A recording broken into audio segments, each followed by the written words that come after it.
आपका अपना channel mission take classes में आप सभी का स्वागत। आइए देखते हैं, ये 15 न्यूमेरिकल हैं, बहुत ही इम्पोर्टेंट हैं। बहुत छोटे छोटे क्वेश्चंस हैं जो अक्सर गलत हो जाते हैं एग्जाम हॉल में। तो इस गलती को ना करें जिससे आपका सिलेक्शन आसानी से हो। तो आइए देखते हैं, ये 15 न्यूमेरिकल बहुत ही इम्पोर्टेंट है। बात करते हैं हम क्वेश्चन नंबर 1। यदि किसी सर्किट में वोल्टेज घटाकर आधा और प्रतिरोध को दोगुना कर दिया जाता है तो करंट हो जाएगा। हम जानते हैं कि एक फार्मूला है I बराबर V बाई आर। I बराबर V बाई आर। ध्यान दीजिएगा, कॉन्सेप्ट क्लियर करना है। अब हम वोल्टेज को क्या कर रहे हैं, आधा, तो ये I1 बराबर हो गया। अब I2 का मान यहाँ से निकालेंगे। वोल्टेज को किया जा रहा है आधा और R को किया जा रहा है दोगुना, यानी कि 2R। तो ये मिल जाएगा V/4R। क्लियर। तो यहाँ से अब I2 क्या मिलेगा आपको, I1/I2 बराबर V/R गुणे 4R/V। ये उल्टा हो जाएगा, B से B कट जाएगा, R से R कट जाएगा। तो यहाँ से I2 मिल जाएगा। I2 बराबर क्या मिलेगा, I1/4। I1/4 यानी कि 1/4। क्लियर। क्या मिल गया आपको, 1/4। तो इस तरीके से ऑप्शन नंबर डी सही है। क्लियर। अब हम बात करते हैं क्वेश्चन नंबर 2। वीडियो को स्किप मत करिएगा, आराम से देखिएगा, बहुत ही इंपॉर्टेंट है। 10 एम्पियर की भारित धारा यानी कि लोड धारा वाले किसी स्थान में क्षरण धारा यानी कि लीकेज करंट से अधिक नहीं होना चाहिए। जैसा कि हम जानते हैं कि जो भी है लोड का जो लीकेज करंट होता है उसका 1/5000 भाग से अधिक नहीं होना चाहिए। तो लोड कितना है, 10 एम्पियर बटा 5। इसको हम ले जाएंगे ऊपर, लिख देंगे 10⁻³ 5 दूना 10। तो इसको हम लिख सकते हैं 2 मिली एम्पियर, क्योंकि मिली बराबर 10⁻³ होता है। तो इसको हम लिख सकते हैं 2 मिली एम्पियर। ऑप्शन नंबर 1 सही है। क्लियर। कॉन्सेप्ट समझ में आ रहा है ना। तो जो लीकेज करंट होता है वह 1/5000 भाग से अधिक नहीं होना चाहिए, इसलिए ऑप्शन नंबर ए सही है, 2 मिली एम्पियर। अब हम बात करते हैं question number 3।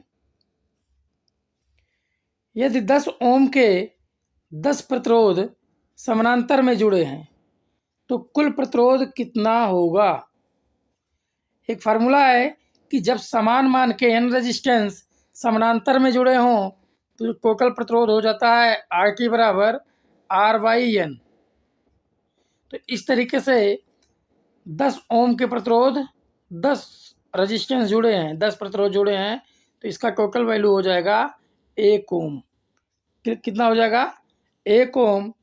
Option number C सही है। अब हम बात करते हैं क्वेश्चन नंबर 4।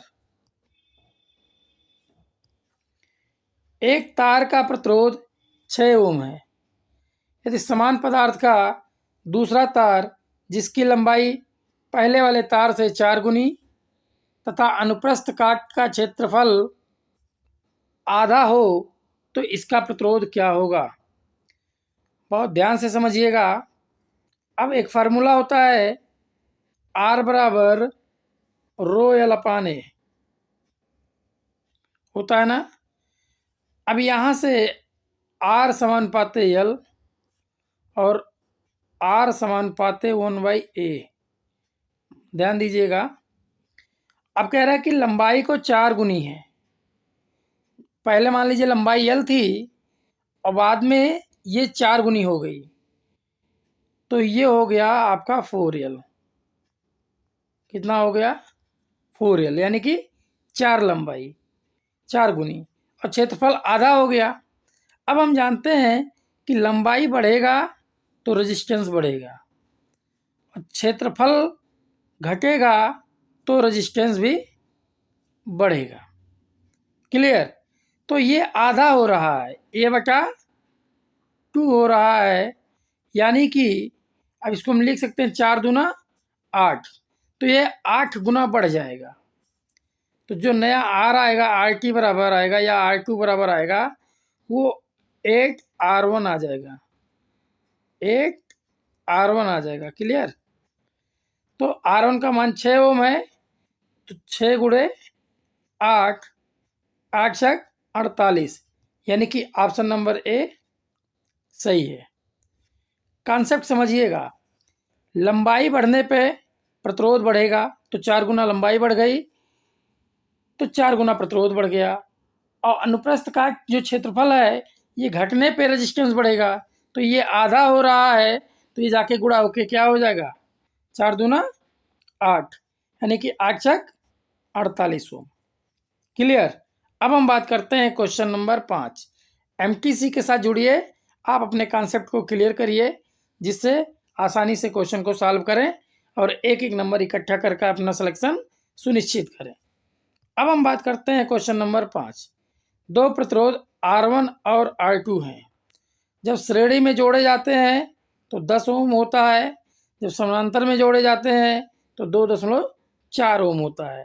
ऐसी स्थिति में प्रतिरोधों का मान R1 व R2 क्या होगा? इस तरीके के जब भी क्वेश्चन आए तो इसको ऑप्शन से लगाना चाहिए या ऑप्शन से हल करना चाहिए। क्लियर?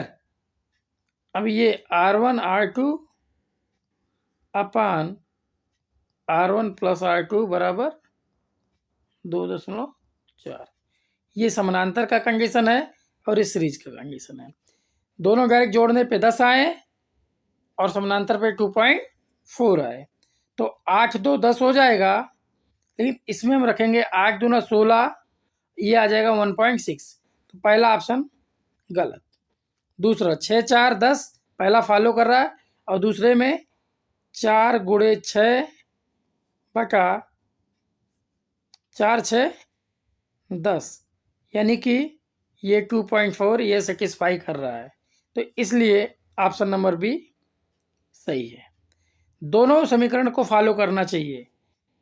क्लियर? अब हम बात करते हैं क्वेश्चन नंबर 6।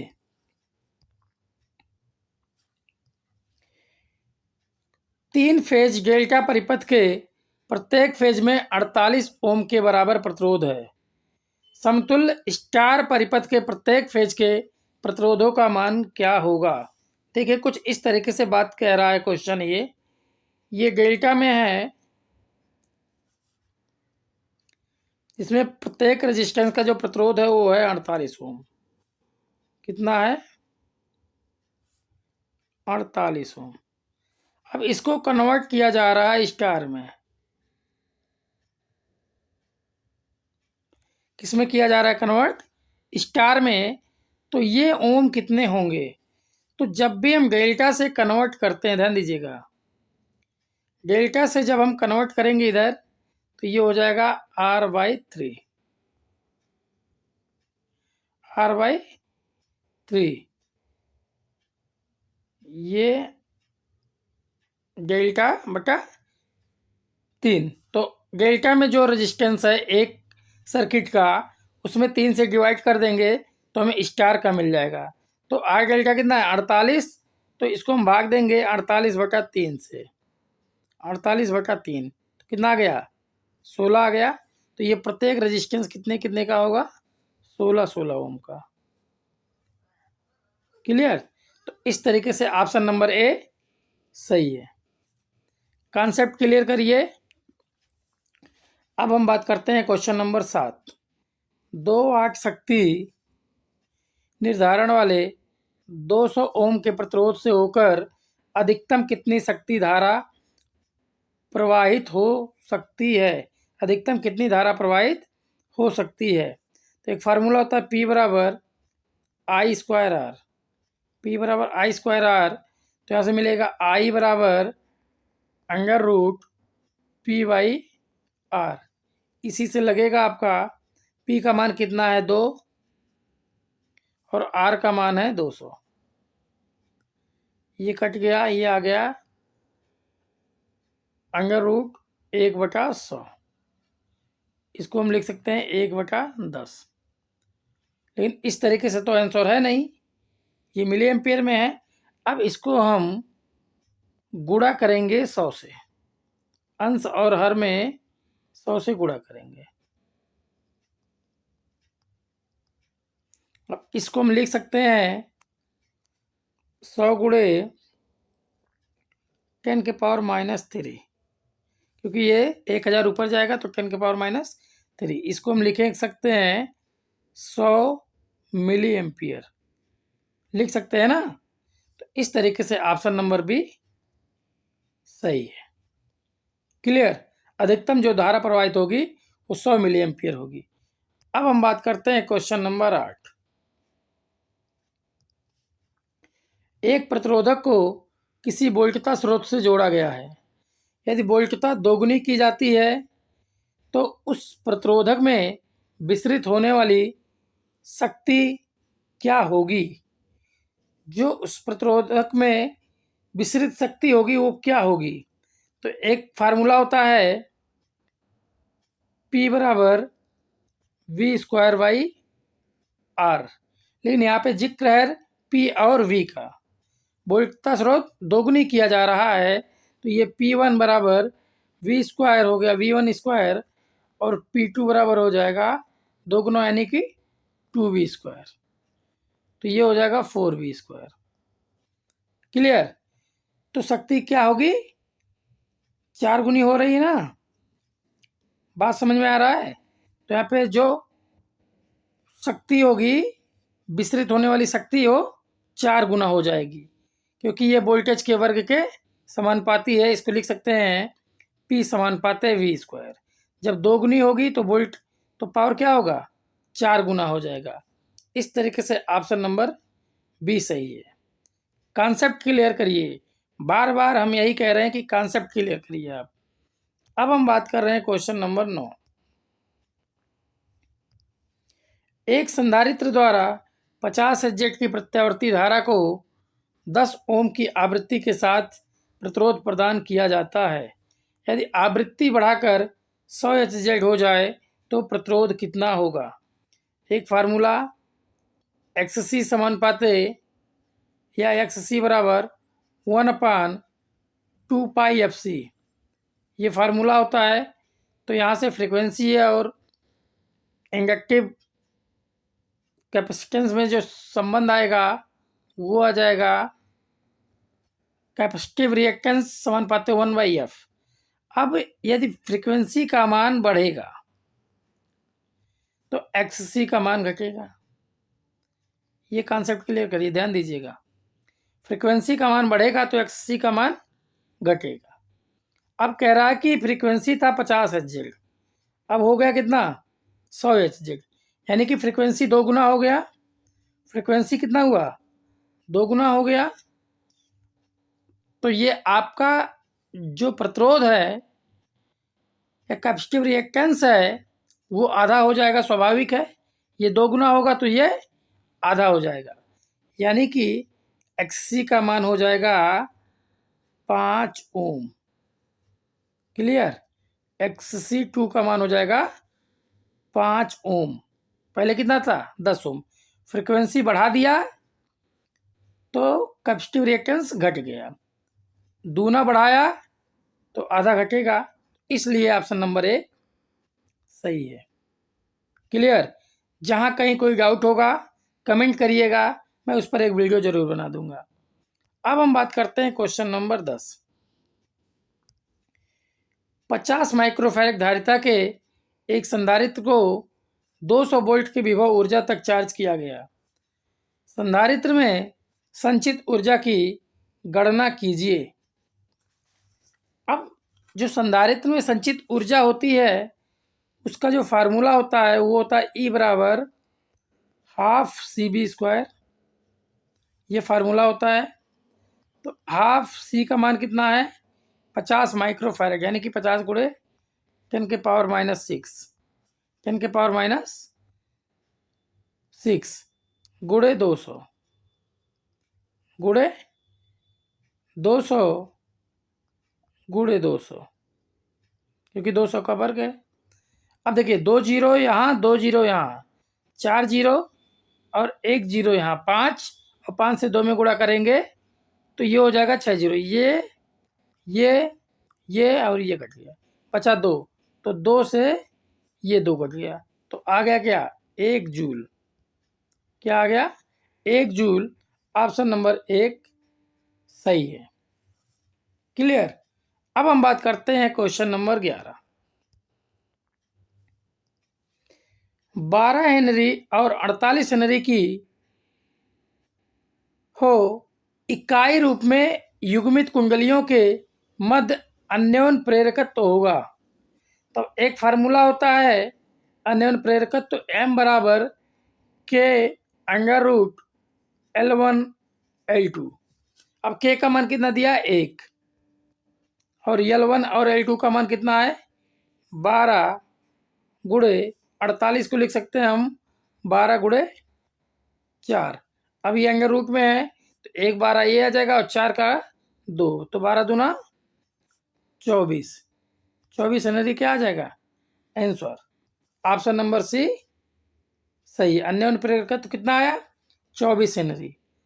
अब हम बात करते हैं क्वेश्चन नंबर 12।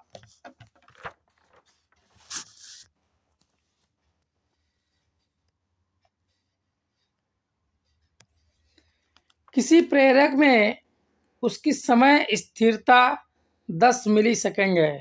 समय स्थिरता यानी कि टाइम कांस्टेंट, तथा इससे प्रवाहित हो रही 1 एम्पीयर धारा पर शक्ति क्षति 100 वाट है। तो इसका प्रेरकत्व होगा, तो इसका प्रेरकत्व होगा। जैसा कि हमें पता है कि जो टाइम कांस्टेंट का फार्मूला होता है वो टाइम कांस्टेंट टाउ बराबर होता है L/R। लेकिन हमको आर भी नहीं पता है, तो यहाँ पे आर पता करने के लिए एक फार्मूला होता है P बराबर I² इंटू आर, ये फार्मूला होता है। तो यहाँ से आर का मान मिल जाएगा आर बराबर P/I²। P का मान कितना है 100 वाट, I का मान है 1 एम्पियर, 1 का वर्ग, तो ये हो जाएगा आपका 100 ओम। तो आर का मान कितना आ गया 100 ओम, और टाउ का मान है 10 मिली सेकेंड। तो इस फार्मूले से यल का मान निकालने के लिए एल बराबर टाउ इंटू आर, तो टाउ का मान है 10 मिली सेकेंड, 10 गुणे मिली यानी कि 10⁻⁻3, आर का मान है कितना 100। तो इसको हल करेंगे तो 10⁻⁻3 और ये 3 जीरो है, ये सब कट के क्या आ जाएगा 1, क्या आ जाएगा 1 हेनरी। तो इसलिए ऑप्शन नंबर ए सही है। ये बात समझ में आ गया। ये क्वेश्चन बहुत छोटा सा है लेकिन गलती होने के चांसेस बहुत ज़्यादा हैं, क्योंकि यहाँ पे 2 फार्मूले आपके लग रहे हैं। कितने फार्मूले लग रहे हैं 2 फार्मूले। एक हमें पहले आर निकालना है, तो आर निकालने के बाद आपको एल मिलेगा, प्रेरकत्व मिलेगा। इसलिए हम बार बार कह रहे हैं कि कॉन्सेप्ट क्लियर करिए, क्वेश्चन ऑटोमेटिक लग जाएगा। अब हम बात करते हैं क्वेश्चन नंबर 13। एक कुंडली 100 mAh यानी कि मिली हेनरी 1 एम्पीयर धारा वहन करती है, उसके चुंबकीय क्षेत्र में भंडारित ऊर्जा क्या है। अब हम बात कर रहे हैं इंडक्टर की यानी कि कुंडली की। कुंडली में जो संचित ऊर्जा होती है वह होती है ½ Li²। हाफ एल का मान है 100 गुणे 10⁻⁻3 इंटू 1 का वर्ग, क्योंकि I² होता है। तो यहाँ से आप लिख सकते हैं ये 3 10⁻³ है, तो यहाँ से ये 2 जीरो कट जाएगा, आ जाएगा 1/20। 1/20 नीचे आएगा तो जीरो बढ़ जाएगा, तो इसको हम लिख सकते हैं 0.05 जूल। 0.05 जूल। तो ऑप्शन नंबर बी सही है। क्लियर? कॉन्सेप्ट क्लियर करिए, बार बार हम यही बता रहे हैं आप लोगों को। अब हम बात करते हैं क्वेश्चन नंबर 14। 0.8 शक्ति गुणक यानी कि पावर फैक्टर वाला परिपथ 40 वाट शक्ति की खपत करता है। परिपथ की प्रतिक्रियाशीलता शक्ति का मान VAR में क्या होगा? अब हम जानते हैं जो संबंध होता है वो होता है W बराबर VA इंटू cos फाई, ये होता है फार्मूला। तो VA का मान निकालना है आपको, तो ऐसे मिल जाएगा VA बराबर W/cos फाई। W का मान कितना है? 40 वाट। cos फाई का मान 0.8, तो दशमलव है यहाँ पे, एक जीरो बढ़ जाएगा, दशमलव कट जाएगा, 8×5 = 40 यानी कि 50 VA आ गया। अब VA का मान कितना आ गया? 50। अब यहाँ पे एक बनेगा ट्रायंगल, KVR त्रिभुज। तो इस तरीके से एक त्रिभुज बनेगा, ध्यान दीजिए, ये त्रिभुज बन गया और ये आ गया VA आया 50 और ये दिया वाटेज में 40 और ये ज्ञात करना है VAR में, यही क्वेश्चन मार्क है। अब VAR निकालने के लिए VAR बराबर पाइथागोरस थ्योरम √50 का वर्ग -40 का वर्ग, तो ये 50 का वर्ग -40 का वर्ग हो जाएगा आपका √30 का वर्ग, तो ये आ जाएगा आपका 30 VAR। कितने आ जाएगा VAR? क्योंकि अपना जो ये ट्रायंगल में होता है 4, 5, 4 और 3 होता है, तो 50, 40 है तो ये कितना हो जाएगा? 30 हो जाएगा। इस कितना आ गया? 30 आ गया। अब हम बात करते हैं क्वेश्चन नंबर 15। श्रेणी क्रम में 9 माइक्रोफैरेड और 9 माइक्रोफैरेड कैपेसिटेंस के दो संधारित्रों के कुल कैपेसिटेंस क्या होगी? अब हम बात कर रहे हैं, ध्यान दीजिएगा, कैपेसिटेंस यानी कि संधारित्र की, संधारित्र यानी कि C। तो जब भी हम C और R में जो रिलेशन होता है, रेजिस्टेंस और C, ये एक दूसरे के अपोजिट होते हैं। किसके होते हैं? एक दूसरे के अपोजिट। जब कैपेसिटर को हम सीरीज में जोड़ते हैं तो इसके वैल्यू क्या होता है? कम होता है। तो यहाँ पे CT बराबर मिल जाएगा 9 × 9/18, 9 दूना 9 + 9 हो जाएगा, 9 दूना 18 और 2 से काटेंगे आ जाएगा 4.5। तो ऑप्शन नंबर डी सही है। क्लियर? रेजिस्टेंस और कैपेसिटेंस एक दूसरे के अपोजिट होते हैं, इसलिए यहाँ पे ऑप्शन नंबर डी सही है, 4.5 माइक्रोफैरेड। अगर यह वीडियो अच्छा लगा हो तो ज़्यादा से ज़्यादा लाइक करें, सब्सक्राइब करें, शेयर करना ना भूलें, साथ में बेल नोटिफिकेशन ज़रूर दबाएं, जिससे हमारा वीडियो आप तक आसानी से पहुंचता रहे और एक एक नंबर इकट्ठा करके आप अपने सिलेक्शन को सुनिश्चित करें। थैंक यू, धन्यवाद।